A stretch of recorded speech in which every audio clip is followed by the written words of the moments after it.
Lithuania, how are you guys doing? Okay, so how does a little kid born in Brazil to Chinese parents, three brothers, start a crazy Mexican-inspired surf-themed restaurant in Southern California? Because it's the American dream. You can do anything you want in America if you set your mind to it.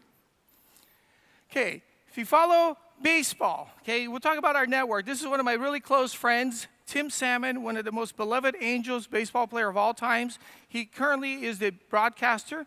But we're going to talk about the network, okay? Because we saw a lot of theory already, and how do we use it, okay? It's what, in school, I think it's the word they teach you now is called synergy. Because you can do anything by yourself, but trust me, it's a lot easier to do it if you have a lot of people helping you. People that have all the extra strengths that you don't have, because everybody can do a lot of things, but you can't do everything by yourself. So the best way to do it, use your network. We have great friends in the music industry. You're about to see a great musician later tonight. But in Southern California, one of the bands we do a lot of work with is Social D. Homegrown punk rock, because back in the 80s and 90s, you can't do surf, skate, and snowboard videos without soundtrack, because it's very boring to see a bunch of guys surfing for 30 minutes without a little bit of music. We also have great friends like Tom Curran, three-time world surf champion, people that I've always idolized as a kid. So one of the things that I wanted to do when I started the business was, how do I get to have fun while I work 24/7? Because basically I've been doing this for 25 years, and I wanted to hang out with people that I wanted to idolize, right? So these are some of the guys that I grew up watching. Now, in the current state, right, I got to idolize people that I grew up watching. Then the next part is, who's next? If you guys saw, there's the MTV show, The Life of Ryan. Ryan Sheckler happens to be a great customer of ours, and it's been a lot of fun building the future. Because one of the things in business is, in order to stay relevant, you have to reinvent yourself all the time. So if you see in the food category, it's always, when you see the Taco Bells, the McDonald's of the world, it's always about something newer, fresher, bigger, faster, okay? It's hard to do that because, trust me, a taco and a hamburger, it's basically the same product for the last 30, 40, 50 years. It's much easier to rebrand yourself and reinvent yourself using younger people. So where I had old guys, now I have young guys doing it with us. And obviously, having great partnerships with people in the news, because it is about getting some free PR. So one of the great ways to do it is use the network that you can create. Okay, obviously, we don't just have one station, we happen to have all of them.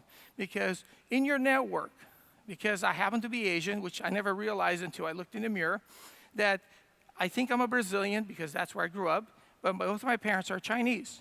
So the idea is, I happen to belong to an Asian organization in Southern California called AAJA, which is the Asian American Journalism Association. In just about every news station in the world, at least in the United States, there's an Asian working in there.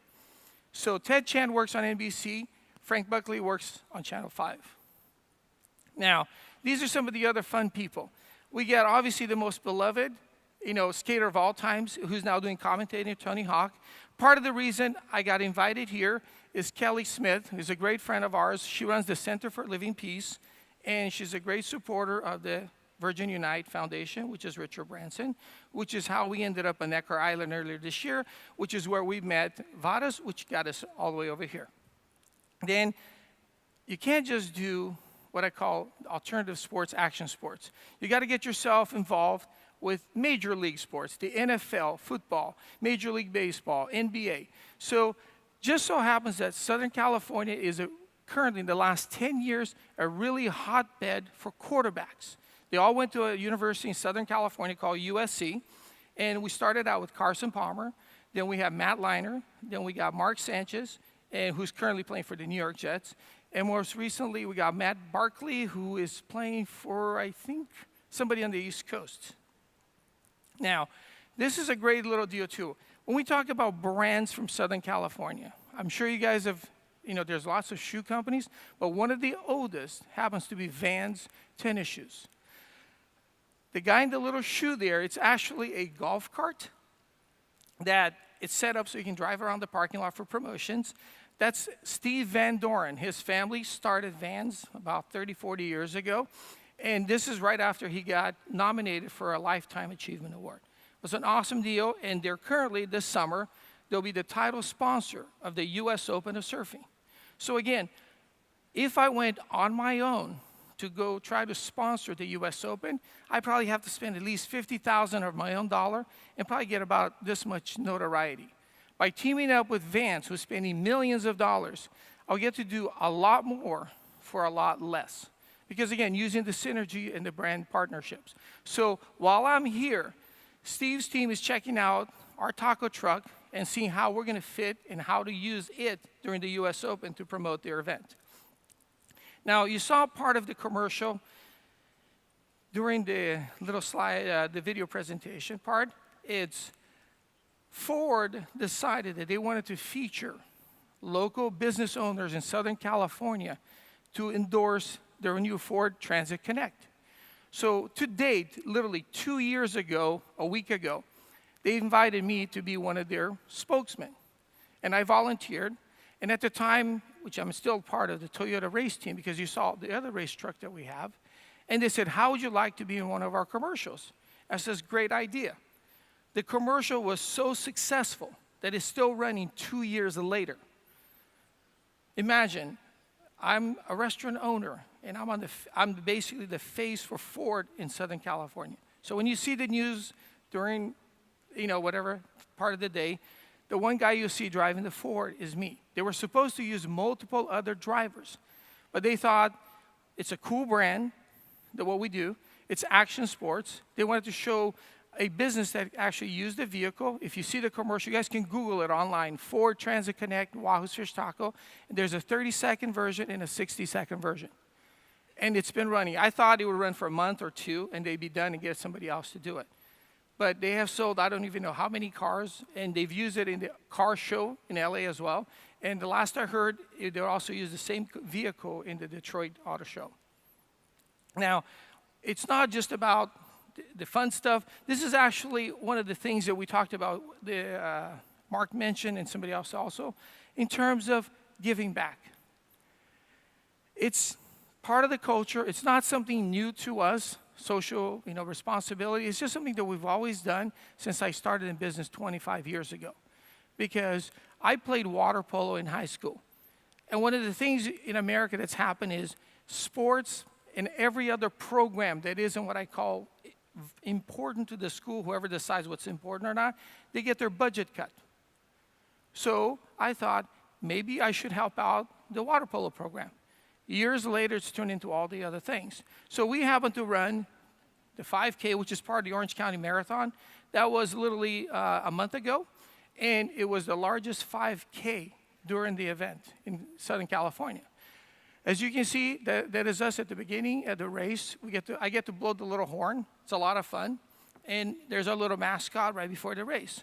Now, here's the best part. Out of about 10,000 people that participate plus, because there's a full marathon, a half marathon, and a 5K. The 5K is the smallest portion. It's only about 2,500 people. The rest belong to the other two major races. We're just a fun race of the day.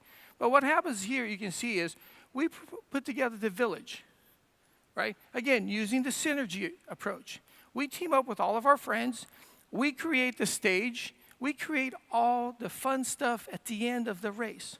So everybody to this day thinks that we sponsor the marathon. Because when you finish the race, everybody congregates in one place. It's not like there's a place for the 5K, the half marathon, and the full marathon. There's only one village at the end. Because guess what? It's on Cinco de Mayo. If you know anything about the culture, Cinco de Mayo is also known as beer drinking day in Southern California, right? And we do the beer garden. So we got tacos, Mexican beer, and it's a great event. And again, for a very little bit of money, it looks like we're the biggest sponsor of the largest marathon in Orange County. Now, you saw earlier that we do have about 1,000 team. So this is the largest off-road road race in the world. I believe Dakar is the other one. But I couldn't just sponsor a car. It'd be really easy for me to do that. Instead, we found a way to bring some really cool business owners together, sponsor a couple of different vehicles, and help orphanages in Mexico. So the only way you can be a part of our team is if you donate money and services and product to the orphanage in Mexico. So again, it's really easy to get a bunch of really rich guys to go race very expensive vehicles in Mexico. But we chose to take a different approach, and the amount of PR we've gotten out of this is unbelievable. This is a photo of one of our cars. We were really, really close to winning the race. But if you don't know anything about off-road races in Mexico, they booby-trap the race course. And it's really, really hard to actually win. It has very, very little to do with your skills. It has to do with your luck and a little bit of skill. Because they booby-trapped the course the year that we were going to win, because we got the shotgun, which is the first place to start. And what they did is, about 5 miles into the race, they literally lined the course with barbed wire. Imagine you're coming in, you're like, oh my God, we're going to win this race. And all of a sudden, your whole back tire everything gets wrapped in, chicken wire. Unbelievable. They spent an hour and a half on the side of the road taking the chicken wire off, and we lost the race. Now, the other passion of mine is, I had the pleasure about 20 years ago of meeting a gentleman who had started the U.S. Amateur Surf Organization, which just about every surfer in the United States is a part of. He started an organization for snowboarding. As of this winter, I got one more year to go, I've been to 19th consecutive national championships, where I am the volunteer starter for slopestyle. One of my closest friends, Bill, will be in charge of the U.S., take it back, at the Moscow Olympics. He'll be in charge of snowboarding there. So the organization is grassroots. It's the largest organization in the world for snowboarding. And through the process, we get all the amateurs to become pros. One of the kids that was 6 years old when I met him was a kid named Shaun White. At the Moscow Olympics, he'll be going for his 3rd consecutive Winter Olympic gold medal. Now, in music, okay, remember we talked about bands. Where do we get our start? This is now going on this 13th annual Southern California. It's the Orange County Music Awards, and it's our goal to help promote the bands, just like we help with the athletes, creating synergies. Because we don't know who the next big band is going to be. This is a place where we get all the different bands, see what kind of style music they provide, and see who is going to be next. And in the video you saw, this band right here, the Dirty Heads. They're one of the hottest new bands coming out of Southern California. They've gone on a couple of tours around the U.S. already. And we do all kinds of really fun promotions with them. We bring our partners, Vizio, Guitar Center, PBR, Monster. Not only were we funny enough, when they released their album this last summer, we actually made a new video. So we did, as you can saw it in the video earlier, if you watch the Dirty Heads Spread Too Thin video, you guys can download it on YouTube. I get to fire the lead singer in the band, because each band member in the video, the storyline is they do a different job. Well, the head singer was a quote-unquote working in a food truck, happens to use our food truck. We got some great branding out of it, and I get to fire him at the end of the video. Oh, there we go.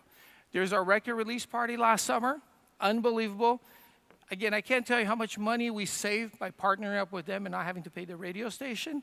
The radio station went at least $50,000 to do the party. But because of our relationship and our partnership with the band, we were able to backdoor and get the radio stations to want to be a part of our record release party. Okay, this is for all the tourists that come to Southern California. This is Angel Stadium. This is something that I did with the educational department. I got to land in a helicopter inside the stadium in front of 13,000 third graders, be greeted by Mickey Mouse, because they wanted somebody who represented Southern California. So who better than the mouse and myself? This is our auction right here, the largest car auction in the world for charity. And there I am driving the Ford Mustang with Tony Hawk on stage. This is the grand opening of our store in Vegas. We built a swimming pool above the ground, and we have professional wakeboarders skimming across. This is the grand opening of our TSR store in Austin. We had the band with about 10,000 kids out there. And to end, you got to have a little bit of fun. This is my beloved wife out here, Kelly, that followed me all the way out here.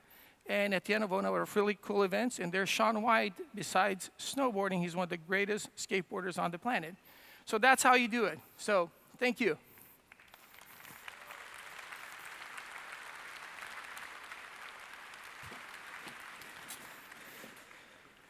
I don't know, dude. I'm pretty happy to come all the way from Los Angeles to talk with somebody about social distortion in vans. It makes me very happy. So I'm going to ask you the same question that we asked Madi, because I think it kind of applies. And the question Madi got was, do you think you would have grown as fast as you did, although you've been at it for a while, in a small market like Lithuania? It would have been tougher because we need a lot more bodies, because on average we get about 700 customers a day per store. We got about 65 stores now. So we're we charge everybody our margins are very small. So I need volume to grow. So it'd be really hard to grow. Probably have maybe a couple of stores in Lithuania would be interesting. Yeah. But no more. I don't know. Because there's about 12 million people in Lithuania. Right, I don't know what. I think that might have been high. I don't know. I thought I saw Actually, some. this is everybody in Lithuania. This is it. Yeah. So we need a lot of bodies, and that's the problem. The important people. Well, I can tell you, by the way, Lake Avenue, Pasadena, that's my jam, son. You want a Wahoo's fish taco. Just get one here, get one over at Vilnius, and you'll be set. Thank you very much, Wing. Thank you, guys. Appreciate it, man. That was cool.